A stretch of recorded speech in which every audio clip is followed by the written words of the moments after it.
Hello guys! Kalami kaysa akong calamansi juice guys. O, tsak!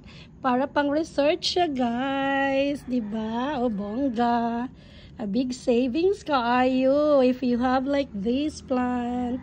Oh, more on vitamin C pa siya guys. And nice kayo. Lami kayo siya imnon, tungod. Ang bunga niya guys, gikan diri sa akong tanom. O, look, meron pa.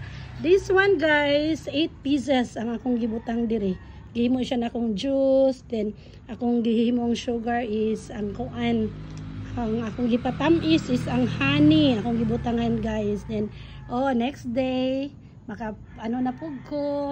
Ako na po na siya pangwaon. Kaya mudagko na po na siya guys. Oh, diba?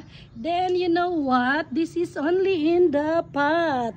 Oh, yon, big pot ko na ako guys. Then, kusog ka siya mamunga. Tungod ani guys, oh, yung mga pakapaka ng itlog. So, amo siyang ginabutang diha. So, organic siya at the same time. Oh, manginom ta guys. Oh, love this one. Kami kay imnon, kung imong tanom, gikan ang mga, ano guys, ang ingredient, diba? So, very refreshing and may vitamina pa. This is calamansi.